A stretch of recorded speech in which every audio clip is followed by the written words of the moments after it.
If you've ever walked into a beautifully designed home and wondered how it doesn't look like it cost a fortune, it probably didn't. I've worked on over 300 homes, and the truth is, the rooms that look the most expensive almost never have the biggest budgets. They have the smartest details. One of these 12 ideas is something interior designers use constantly. It costs less than a takeout dinner for two, and almost nobody knows about it. It's the one that makes a room look like it was professionally designed in about 10 minutes. These are 12 ways to make any room look expensive for under $100 each. We're counting up, and the further we go, the bigger the transformation gets. Stick around for number 12. It's the trick most designers won't tell you about. Number 1, the floating shelf gallery. I understand why most people skip this one. A single shelf on a blank wall can look like an afterthought, something you'd find in a dorm room rather than a finished home. Here's what nobody tells you. It's not the shelf that looks cheap. It's the styling. The real win here is in the layering. A flat single shelf with one plant on it reads as empty, but 3 shelves staggered at different heights, holding a mix of books laid flat, a small frame leaning rather than hanging, and one ceramic object, that reads as curated, like something out of a design magazine.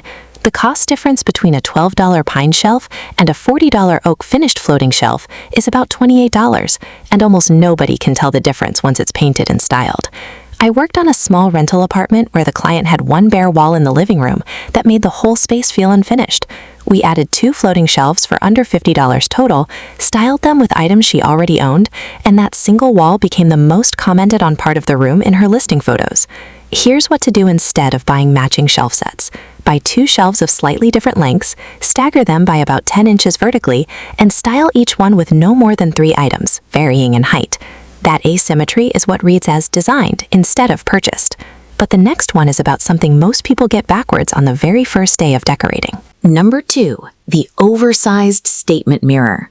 This one makes sense to skip at first glance. A big mirror feels like a splurge item, something you save for later once the real furniture is sorted. But mirrors are doing something most people don't think about. They're manipulating how big the room feels. And that illusion is worth more than almost any other single object you can buy.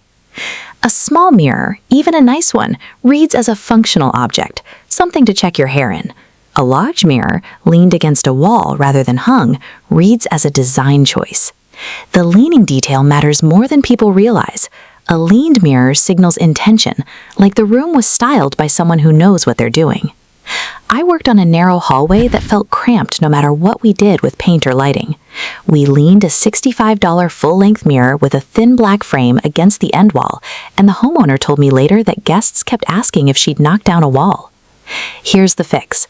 Look for mirrors with thin metal frames, black, brushed gold, or unfinished wood, in the $40 to $90 range at secondhand stores or budget retailers. Avoid anything with a thick, ornate frame. That reads dated within a couple of years. A quality full-length mirror, something with a slim metal frame and at least 60 inches of height, runs about $50 to $90 and will instantly make a room feel larger and more intentional. I'll link a few options in the description. What comes next is something almost every room has, but almost nobody is using correctly. Number 3, floor-to-ceiling curtains, hung high. Most people hang curtain rods directly above the window frame because it's the obvious, practical choice. I get it. It's less drilling, less measuring, less risk of getting it wrong. Here's what nobody tells you. That practical choice is the single most common reason a room looks cheaper than it actually is. When curtains stop right at the window line, they visually shrink the wall and draw the eye to where the ceiling actually is, which in most homes is around 8 feet, a height that reads as standard rather than elevated. Hanging the rod 4 to 6 inches below the ceiling and letting the curtain panels nearly touch the floor tricks the eye into reading the entire wall as window, which makes the ceiling feel taller. I worked on a bedroom with painfully ordinary 8-foot ceilings, nothing we could change structurally on that budget. We mounted curtain rods just below the crown line, used 2 panels per window instead of 1, and the client said the room felt like it grew a foot without touching a single wall. Here's what to do instead. Buy curtain rods a few inches longer than your current window width, mount them close to the ceiling, and choose panels rated for at least 84 inches in length, 96 if your ceilings are taller than 8 feet. Budget curtain panels in the $15 to $25 range per panel look identical to $80 designer versions once they're hung correctly. Number 4 is the one that's already sitting in most living rooms, just being used wrong. Number 4. Lamp layering instead of one overhead light. Relying on a single overhead fixture makes sense. It's already installed, it's already wired, and it lights the whole room at once. But here's the blunt truth. A single overhead light is the fastest way to make any room look like a rental unit instead of a designed space. Flat, even overhead lighting flattens shadows and textures, which is exactly what makes furniture and finishes look cheaper than they are. Designers almost never rely on a single source. The standard is 3 light sources at 3 different heights: a floor lamp, a table lamp, and either a smaller accent lamp or candles, creating pools of warm light instead of one flat wash. I worked on a living room where the furniture itself was already nice, a decent sofa, a real wood coffee table, but the room photographed flat and felt sterile in person. We turned off the overhead light entirely, added a $35 floor lamp and a $20 table lamp with warm-toned bulbs, and the same furniture suddenly looked twice as expensive in the exact same room. Here's the fix. Buy warm white bulbs, around $2,700K, not the bright white or daylight bulbs most overhead fixtures ship with. Combine at least 2 lamp sources per room, and turn the overhead light off entirely in the evening. The total cost for 2 budget lamps and warm bulbs typically lands under $70. But number 5 isn't even about an object. It's about a decision most people make before they buy anything at all. We're 4 ideas in, but the next one is where the bigger visual transformations start. The rest of this list gets more dramatic, and a few of them cost almost nothing. Number 5, the peel and stick paneled accent wall. Real wood paneling or boredom batten can run into the hundreds of dollars in materials alone, so it's completely reasonable that most people assume that look is out of reach on a tight budget. The answer here isn't what you'd expect. The texture, dimensional wall look doesn't require real wood at all anymore. Peel and stick PVC panel strips designed to mimic board and batten or shiplap, install with adhesive backing and no tools beyond a level and a utility knife. From 3 feet away and in photographs, they're nearly indistinguishable from the real thing, and they cost a fraction of milled wood. I worked on a small home office that felt flat and forgettable behind every video call.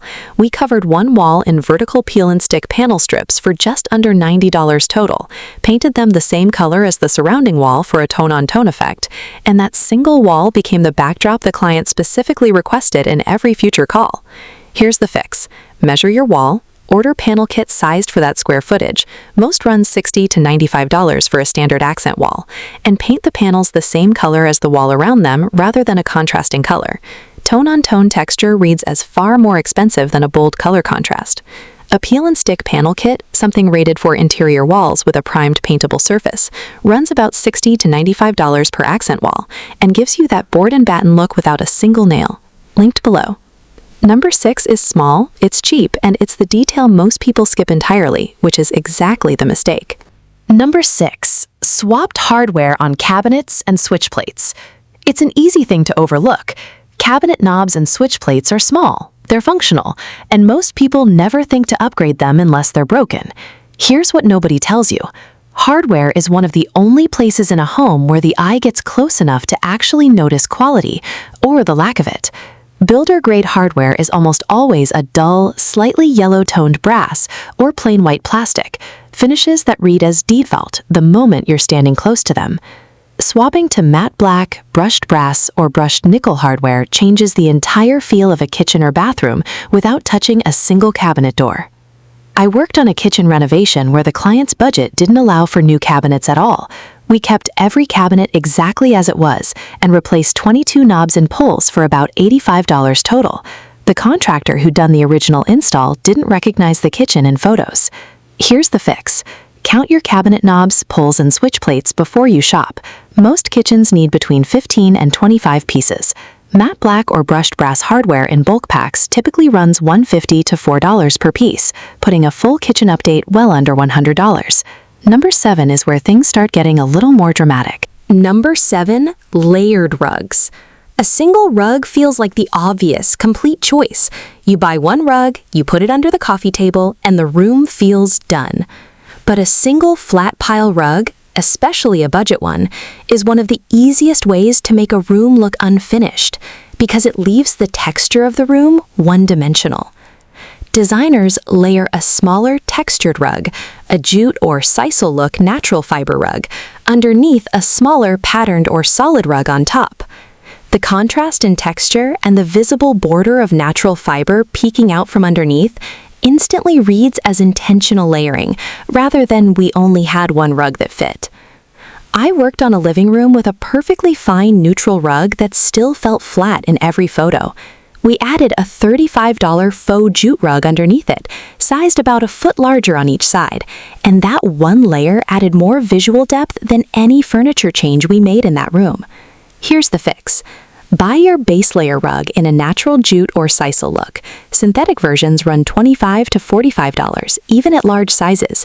And size your existing or top rug so at least 6 to 10 inches of the base layer shows on all sides. But number 8 is the one most people are doing completely backwards in their backroom right now. Number 8, the towel and textile refresh. Towels feel like a purely functional purchase. You replace them when they wear out, not because of how a bathroom looks. Here's the blunt truth.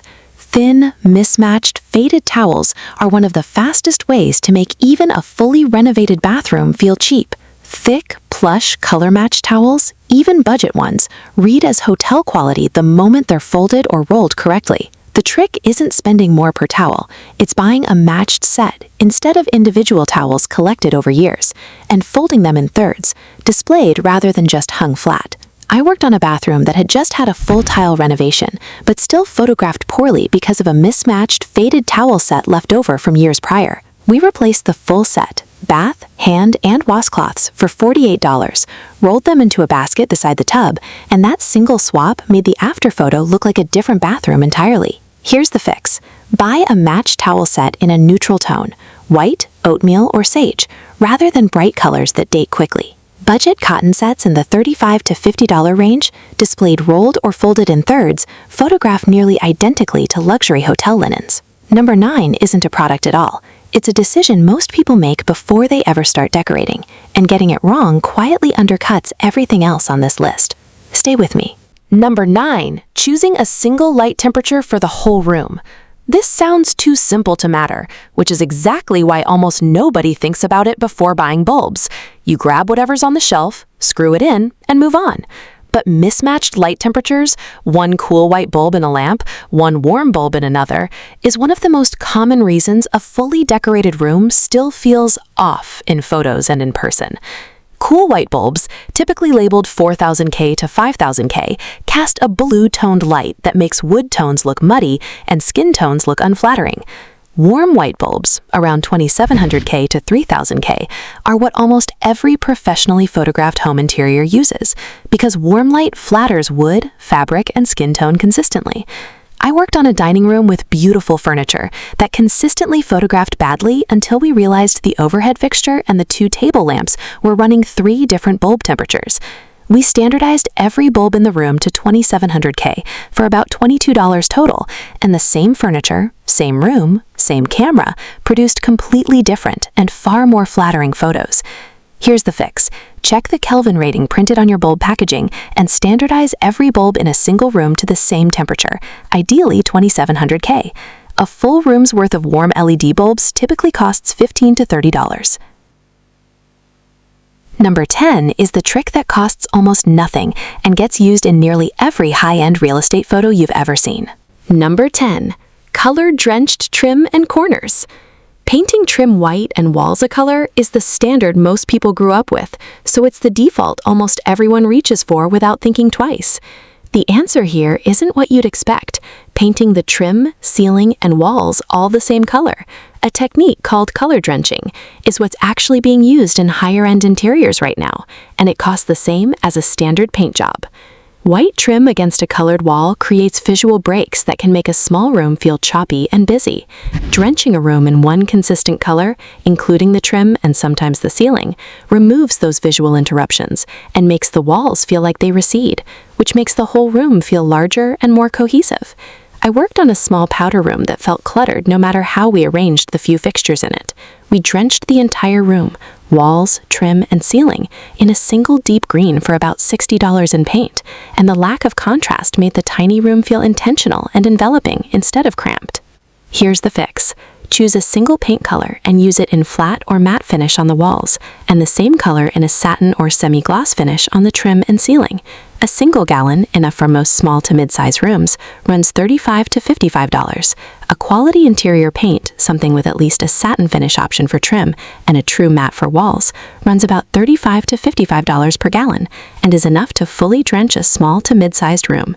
I'll link a few well-reviewed budget options below. We're almost to the end. Number 11 is one most people already own and just haven't arranged correctly. Number 11, coffee table and shelf styling in odd numbers. Most people place objects on a coffee table or shelf the way they'd organize a desk, evenly, symmetrically, spaced apart by instinct. Here's what nobody tells you. Even-numbered, evenly spaced groupings are what read as unstyled, even when the objects themselves are nice.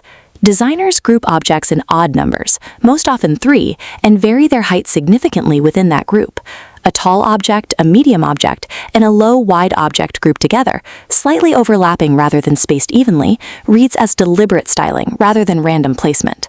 I worked on a living room where the client owned genuinely nice objects, a ceramic vase, a stack of books, a small sculpture, but had them lined up evenly across the coffee table like museum pieces.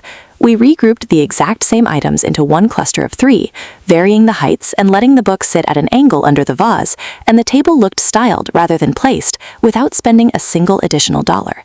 Here's the fix. Pick 3 objects of noticeably different heights, cluster them together rather than spreading them out, and let one item, usually books, sit at a slight angle rather than perfectly straight.